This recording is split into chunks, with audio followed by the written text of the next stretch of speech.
Tonight we're in 2 Timothy chapter 1.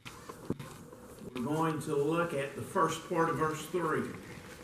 2 Timothy chapter 1, the first part of verse 3.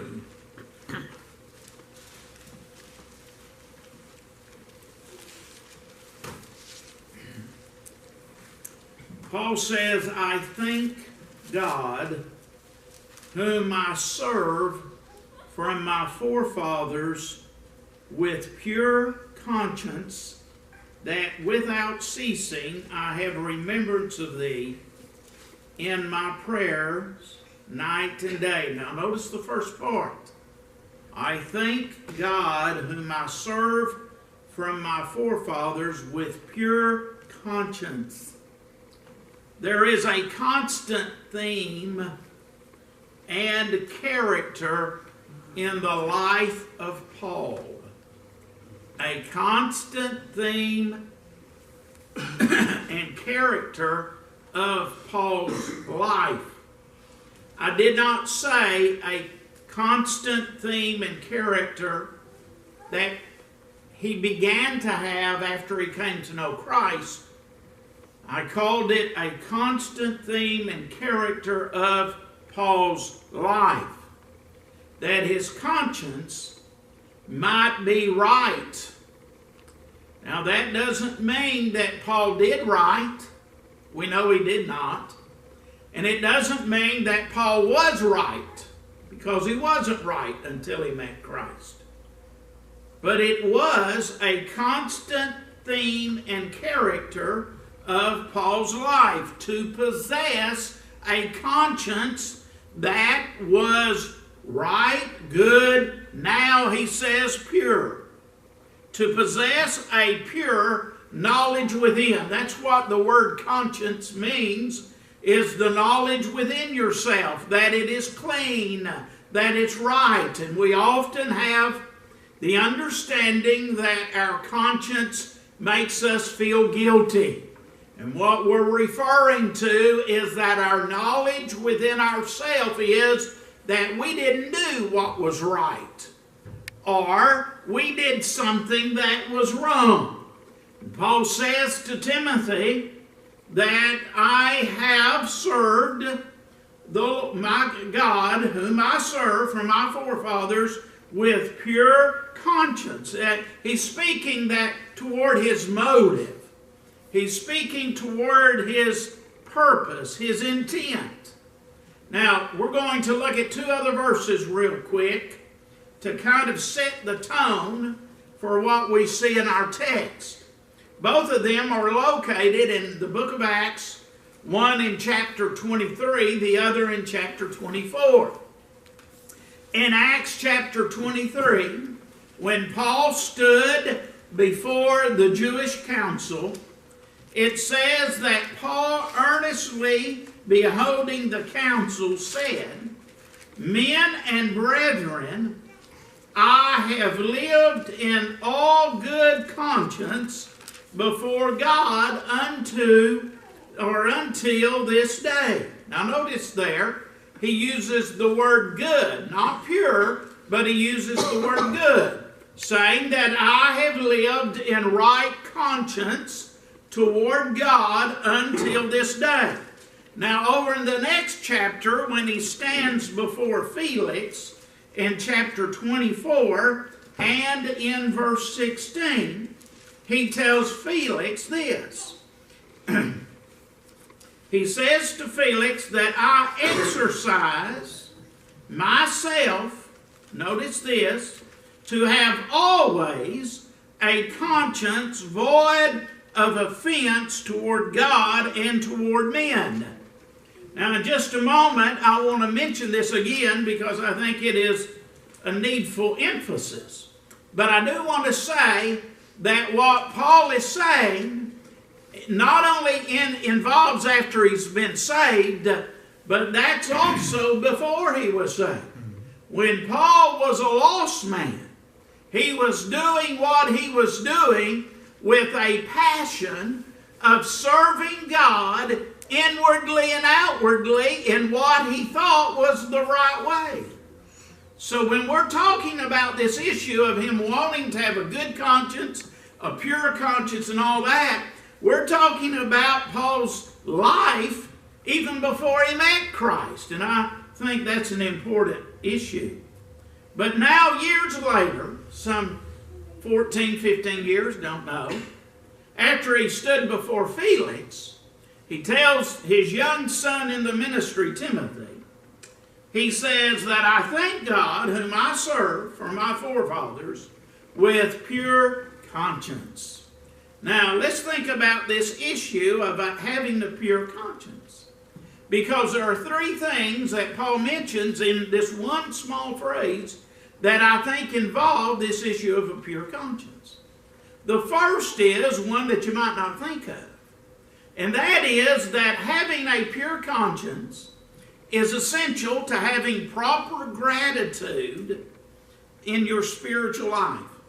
If you want to be a person who has proper gratitude to God, it must be connected with a pure conscience. Paul says this, I thank God whom I serve from my forefathers with pure conscience. Now don't unhook I thank God from a pure conscience, because he says I thank God in part because I have been serving God from my forefathers in a pure conscience. And he says and this is what I like in the Greek, it says gratitude I am having to God. Gratitude I am having to God. Why? Because I'm living in part with a pure conscience. Now, and I want you to think about this, this is one of those things you might need to chew on after you leave here tonight.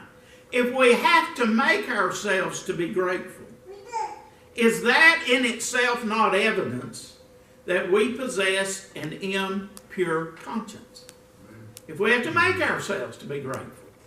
Because in pure conscience, a pure knowledge, clear knowledge within, there are many things that you see that you have reason to thank God for. And I'll talk about that a little bit more in just a moment. But if we have to make ourselves to be grateful, it's evidence of an impure conscience. When Paul says, I thank God, or in the Greek as it says, gratitude I am having to God, this is ongoing present tense. And I know, and you know that that means always going on. But see, I want you to hook that, connect that with this issue of pure conscience. I am always having gratitude to God because I am always having a pure conscience. So there's an important link, present tense, in this issue of gratitude and a pure conscience. A clear conscience in a person's life to and with God causes gratitude and the expression of that gratitude. Now again, if we're not being grateful to God, that's a sign of the lack of a pure conscience. And if we're not expressing gratitude to God, that's a sign of an impurity in our conscience. Because Paul says, I'm always having gratitude to God. And I'm expressing it. Why? Because I have a pure conscience. Something else Paul's words tell us about in this respect, and that is this. A pure conscience also causes us to have gratitude in areas we might not consider if we don't have a pure conscience. In other words, a pure conscience awakens you to areas of gratitude that you will not see, you will not discover if you don't have a pure conscience. I mean, usually most of us, if we're honest, give God gratitude for the things that are very obvious. Many Christian people, and I'm going to say this, and I don't mean to insult anyone, and I certainly do not mean to indict every Christian. But I think there are many of us Christians whose gratitude list probably isn't much different than a lost person's list if they happen to be filled with have some gratitude about it. Because we pretty well focus on the things that are obvious, our health, our food, etc. so forth. We almost had a wreck, and we didn't, God spared their life. But if you're around lost people that have no sense of who God is, a lot of times they almost have a rate and they say, just thank God. Now someone say, well, I was lucky and that kind of stuff. Of course, I've heard Christian people say I was lucky, such and such happened. But what I'm saying is the gratitude list of many Christian people isn't that much different in its complexion than a lost man's gratitude. But if you're a child of God and you live with a pure conscience, you're going to discover areas of gratitude, and you will express those areas. And they will be unlike someone whose conscience is not pure. It will be different. What's interesting about this point is this. Paul said, I thank God, whom I serve, from my forefathers with pure conscience. Now notice this, that without ceasing, I have remembrance of thee in my prayers day and night. Now there's more to Paul's gratitude here. It's not just this verse, but I want you to see that one thing that Paul's telling us in the second part of the verse about his gratitude is, I'm thankful that I remember you in prayer. How many times have you thanked God that you remembered people in prayer? How many times have you considered that that is something to express gratitude about? Well, a person with pure conscience sees things that makes them grateful that other people don't see. So a pure conscience, first of all, is the gratitude of spiritual life. The second thing Paul teaches us is that a pure conscience is what causes us to glorify God in spiritual life. Now, I do know that we worship God in structured worship. We sing, we pray, and we hear the Word, and we hear Sunday school teaching, whatever it is, and we consider that to be worship. But a pure conscience opens a dimension of worship that is probably really more real biblical worship, and it is a deeper worship than you and I just coming to church and doing the mentioned things that I just said. Paul says, I thank God whom I serve. The word serve in the Greek here has the sense of rendering or giving worship. So we're going to use that word worship. I thank God whom I worship. I worship God. How do you worship God? Paul, does he say singing?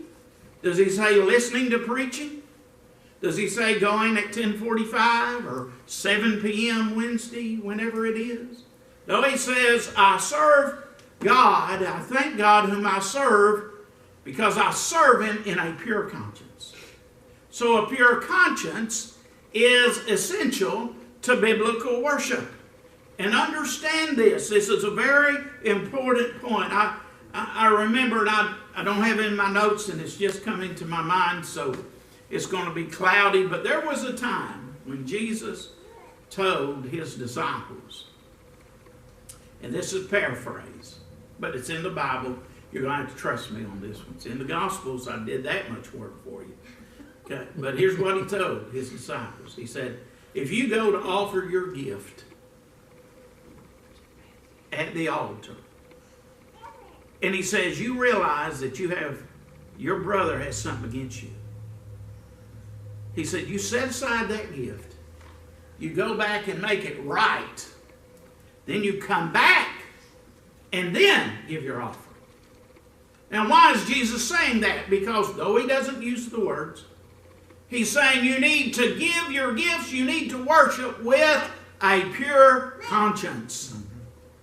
Why? Because you give glory to God, whether you sing very loud, whether you really focus in on everything that's going in on worship, but you give the deepest glory to God when you live with a pure conscience. Paul's pure conscience is connected with his worship. We love to say, and it's true, that David is called a man after God's own heart. In the sense of the issue of worship, think about that. Why is he a man called after God's own heart? Well, because of this, and I know there's a lot of things we can talk about, but in essence this, he wanted his conscience to be right with God. He wanted to be right with God. Now, Paul says, I worship in a pure conscience. Paul says that I want my worship to be real, and it's real not in how loud I'll sing, not in how well I'm tuned in, but my worship is real when it comes from a conscience that is pure with God. So you see, I'm going to say this, and I've said it before, but this is a biblical truth. Your worship inside these walls and at these set times is not determined by how you are when you get here. It's really determined by who you are before you come. And how you are before you come. There was something the other day, Michael did something, set up our Facebook page and got it going and such as that the other day. And I looked at it because friend liked this page, so I didn't like it. Well, I like it, but I didn't like it. What do you do? Click to like? Those of you who, you don't act like, y'all act like, oh no, anything like that. Yeah, you do, doing it all the time. Some of you aren't. But anyhow, so I didn't click it, whatever you do. But I scrolled down and somebody had posted this video about a man and his wife, young couple, and their kids going to church. And it runs about 3 or 4 minutes. And they're yelling at the kids. They're yelling at one another. And it's comical because it's indicating how people come to church and they're just snapping at one another. And they're just irritated and all that. And then they get to church, and I guess, though it ends before they go to church, I guess they go in and just act like they're ready to worship God. I've seen too many things to know that you don't worship when you get here. You worship before you come. Or you probably don't worship at all. Now, you can go through the motions, and you can kid the rest of us by singing, by listening, by amening, or nodding your head, or whatever somebody wants to do. But your real worship is determined by the purity of your conscience when you enter worship. This kind of worship. We really worship in the purity of conscience. And Paul understood that. He understood that. His crux of worship was to have a clean inner self within himself toward the Lord, because he understood that's really worship in truth. So a clear conscience, a pure conscience, is the glory in your spiritual life. It's really what worship is. And then the last thing is the gain to spiritual life. Notice Paul said something interesting here, and I said a while ago, I'll be back to it. He says, I thank God whom I serve from my forefathers with pure conscience. Now, I said before, Paul had always been a man who tried to have a good conscience, as pure a conscience as he could in worship. And I believe that. With all my being do I believe that Paul, when he was trying to kill Christians, was trying to do so because he wanted his conscience to be right with God. And was he wrong? Obviously. Did he not know what he was doing biblically according to truth?